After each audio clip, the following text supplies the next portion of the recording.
કોંગ્રેસની બેઠકનો આજે બીજો દિવસ છે। ઉત્તર ઝોનની બેઠકના પરિણામની સમીક્ષા થઈ રહી છે। પ્રદેશ નેતાઓ, વિપક્ષ નેતા, ઝોન પ્રભારી આ બેઠકમાં હાજર છે। સુહાસિની યાદવની અધ્યક્ષતામાં આ બેઠક મળી રહી છે। જિલ્લા પ્રમુખ પ્રભારી પાસે એક સીટના આંકલન લેવામાં આવશે।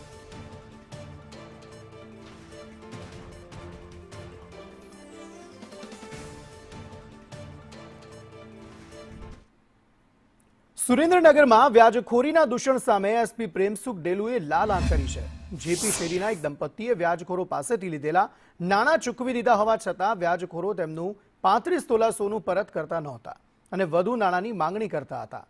રડતી આંખે એસપી કચેરી પહોંચેલા અનિલભાઈ પરમારની આપવીતી સાંભળી એસપીએ તાત્કાલિક એ ડિવિઝન પોલીસને કામે લગાડી હતી। માત્ર 6 કલાકમાં વ્યાજખોરોની ચુંગાલમાંથી દંપતીના ઘરેણાં પરત અપાવી પોલીસ પ્રજાનો મિત્ર છે તે સૂત્ર સાર્થક કર્યું છે।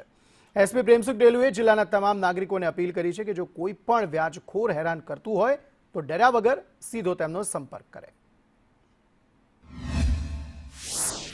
એ લોકો સોનું લઈને ભાગી ગયા, બેનનો સોનો પરત નથી આપતા અને બેન પાસેથી 51 લાખ રૂપિયા એ લોકો 18 લાખ રૂપિયા એ લોકો લઈ લીધા અને અત્યારે હેરાન કરીને અને બધું સોનું પચાવવા માંગતા હતા અને બીજા 15 થી 20 લાખ રૂપિયા એ લોકો માંગતા હતા। છેલ્લા 5 થી 7 વર્ષથી આ બેનની આ સમસ્યા હતી તો પોલીસ દ્વારા ફક્ત 6 કલાક કે અંદર મહેનત કરીને તમામ સોનાના જે દાગીના છે લગભગ 50 થી 60 લાખ રૂપિયાના એ અત્યારે બેનને પરત લાવીને આપ્યા છીએ।